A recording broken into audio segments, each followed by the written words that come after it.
Oke, halo semuanya, selamat datang di channel Info Anime Update. Oke, pada kesempatan kali ini, Mimin akan membahas perjalanan kode yang membuka limiter tapi malah berakhir sia-sia. Waduh, gimana tuh ceritanya? Setelah Ishiki dinyatakan tewas akibat terprank oleh Kawaki dengan Kage Bunshin, muncul suatu sosok karakter yang menjadi villain baru. Dan yap, dia itu adalah Code.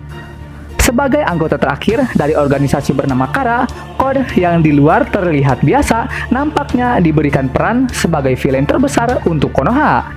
Karena akan menjadi karakter yang besar, Code diberikan sebuah cerita bahwa dia tuh sebenarnya memiliki kekuatan yang luar biasa kuat dibandingkan member Kara yang lain. Di saat para member tuh dimodif tubuhnya biar punya kekuatan super, sedangkan si Code berkebalikan. Code dimodif tubuhnya biar ngekang kekuatan besarnya itu, sehingga posisi Jigen sebagai pemimpin gak terlalu dipertanyakan, biar semuanya masih dalam kendali Jigen. Singkat cerita, Code yang mengetahui Ishiki tercintanya telah lenyap dari muka bumi, kemudian menuntut balas dendam pada Konoha dan yang terlibat atas insiden kematian Ishiki.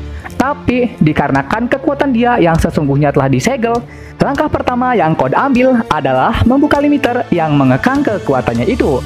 Singkat cerita, Code yang mengetahui bahwa hanya si Amado lah yang bisa melepas segelnya itu, kemudian memburu si Amado. Setelah berlangsung cukup lama, dia yang ditemani dua monster, yaitu Daimon dan Eida, kemudian dapat melepas limiternya itu. Setelah mendapati kekuatan dia yang sebenarnya telah kembali, Code kemudian melakukan rencana kedua, yaitu bikin rusuh di Konoha. Untuk itulah, Code membelah Jubi pemberian Ishiki jadi beberapa pecahan, yang dimaksudkan untuk jadi pasukan perangnya dalam melakukan invasi ke Konoha. Hingga tiba saatnya untuk dia nyerang Konoha, belum juga sempat bikin kehancuran secara besar-besaran di Konoha dengan pasukan Jubinya. Si Code-nya malah diusir sama si MC untuk balik ke habitat asalnya. Lebih lengkapnya seperti ini. Saat terjadinya duel antara si Code versus Boruto, Boruto sendiri sudah memperingati si Code sedari awal kalau dia bakalan mampus jika beradu kekuatan dengan si Boruto yang sekarang. Tapi Code yang memang udah dalam kondisi prima, di mana dia tuh udah dalam mode lepas segel, yang berarti kekuatannya udah setara sama Uchiha Madara versi Rikudo, dengan pedenya langsung menyerang Boruto. Hingga akhirnya saat Boruto memperlihatkan jurus yang sebenarnya pada si Code-nya malah terbungkam. Dia terdiam seakan tak ada harapan untuk menang dari Boruto. Padahal sebelumnya gayanya itu udah kayak villain veteran. Tapi saat berhadapan langsung malah seperti ini. Ya gitu aja oke, ringkasan pertarungannya. Dan sekarang kita beralih ke pembahasan sesuai judul. Code mode buka limiter sungguh sebuah candaan. Ya, itu benar, sesuai judul yang Mimin buat tersebut. Bahwa saat Code di dalam mode lepas limiter, segalanya itu udah kayak hanya sebuah candaan dari sang autor, yang mengatakan saat Code melepas segelnya, kekuatan dia akan jauh lebih besar daripada para ahli ninjutsu di muka bumi. Saking OP-nya, kekuatan si Code ini bahkan mampu melampaui Jigen yang punya kekuatan setengah dewa. Tapi sejauh mata Mimin memandangi alur cerita manga Boruto to Blue Vortex dari chapter pertama hingga ketiga, nggak ada tuh momen yang memperlihatkan bahwa Code mempunyai kekuatan setara Jigen atau bahkan mampu melampauinya. Dia terlihat kayak biasa aja gitu, kayak nggak ada perbedaan kekuatan antara lepas segel sama mode tersegel. Sama-sama bertarung menggunakan tanda cakar untuk berpindah lalu menyerang.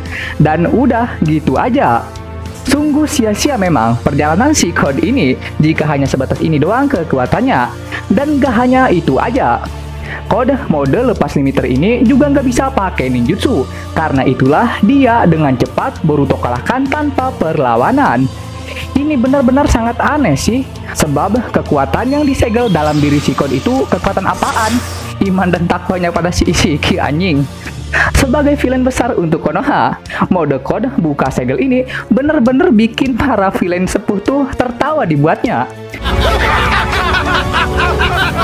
Di saat villain terbesar lainnya seperti Madara, Obito, Sasuke, dan Itachi mampu menggemparkan dan memporak-porandakan Konohagakure seorang diri, lah si bocah kod ini yang ikutan mengambil jalan seperti para sepuh tadi hanya bisa membuat situasi di Konoha tegang dikit. Bahkan saat dia baru menjajah Konoha dengan pasukan Yubinya, belum juga sampai 1 hari penjajahannya udah terhenti disebabkan kod tak sanggup ngelawan anaknya presiden. Oh ya, ada satu lagi nih. Saat sebelum Ishiki menghilang, Ishiki sempat berkata pada si Kod bahwa Kod mewarisi kekuatan besarnya. Dan fandom sendiri meyakini kalau warisan yang Kod terima adalah cakra besar milik Ishiki. Tapi inilah masalahnya. Buat apa punya cakra besar kalau dianya atau si Kod nggak bisa pakai ninjutsu? Pajangan doang tuh cakra. Dan di sini kita akhirnya mengetahui alasan kenapa si Kod sangat-sangat membenci si Kawaki.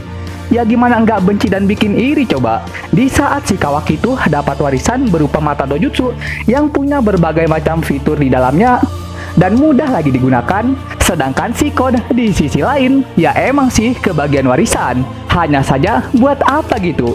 Ishiki mewariskan tekad Otsutsuki-nya pada si Kod. Maksudnya itu tekad buat lebih banyak bersabar anjing. Karena dulu pernah kalah karena dikhianati sama Kaguya. Dan juga apa fungsi cakra yang besar kalau hanya Kod jadikan sebuah pajangan. Kalau gini mah gua yang jadi si Kod pun mending dibunuh tuh si Kawaki. Karena di saat gua menangis karena menerima kenyataan pahit, dapat warisan gak berguna dari yang tersayangku, dia malah tertawa dapat warisan yang bagus. Daripada gua doang yang tersakiti, ya mending lo gak usah hidup. Karena itulah fungsi seorang villain, untuk membuat orang menderita. Ibaratnya gini, jika harga dirimu dilukai, musnahkan saja orang itu dari muka bumi. Oke, gitu aja. Oke, sekian pembahasan kali ini. Dan jangan lupa juga untuk menekan tombol like dan subscribe-nya ya.